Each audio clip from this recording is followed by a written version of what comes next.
Cyber সুরক্ষা অধ্যাদেশের মাধ্যমে সাধারণ মানুষ যেন হেনস্থার শিকার না হয় সেজন্য সবার সাথে আলোচনা করে খসড়া তৈরি করা হয়েছে বলে জানিয়েছেন তথ্য ও যোগাযোগ প্রযুক্তি সচিব। পুরানো আইনের ৯টি ধারা রহিত করায় ৯০ থেকে ৯৫% মামলা বাতিল হয়ে যাবে বলেও জানান তিনি। আগারগাঁয়ে আইসিটি ভবনে সংবাদ সম্মেলনে এসব কথা জানানো হয়। আরও জানাচ্ছেন ইয়াসিন রানা। সাইবার সুরক্ষা অধ্যাদেশ ২০২৫ খসড়া নিয়ে প্রেস ব্রিফিংয়ের আয়োজন করে তথ্য ও যোগাযোগ প্রযুক্তি মন্ত্রণালয়। গত নভেম্বরে সাইবার সুরক্ষা আইন বাতিল করে অন্তর্বর্তী সরকার। এরপর নতুন অধ্যাদেশ তৈরির কাজ শুরু হয়। অধ্যাদেশের খসড়ার খুঁটিনাটি বিষয়ে বিস্তারিত তুলে ধরা হয় ব্রিফিংয়ে।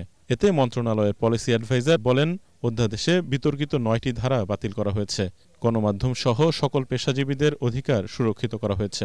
এই আইন বাংলাদেশের পেশাজীবীদের, যে কোনো ধরনের পেশাজীবী হোক, গণমাধ্যম, আইনজীবী, ডাক্তার, ইঞ্জিনিয়ার, অন্য যে কারো বিরুদ্ধে কোনো নিপীড়নমূলক বিধিবিধান বা কালাকানুন প্রস্তাব করেনি।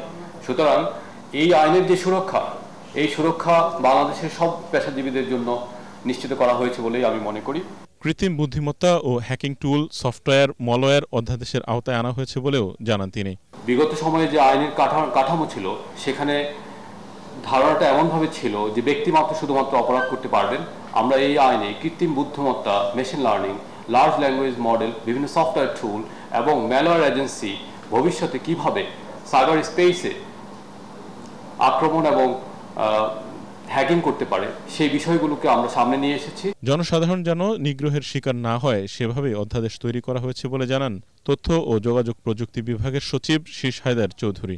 এই অধ্যাদেশটিও যাতে কোনোভাবে আগের অধ্যাদেশের আদলে কোনোভাবে মানুষ নিগৃহের শিকার না হয় সেই বিষয়টি সার্বিকভাবে বিবেচনায় আনা হয়েছে। রাজনৈতিক সংস্কৃতি ও আইন প্রয়োগের চর্চা পরিবর্তন করতে না পারলে আইনের অপপ্রয়োগ রোধ করা কঠিন বলেও মন্তব্য করেন তিনি। ইয়াসিন রানা, এটিএন বাংলা, ঢাকা।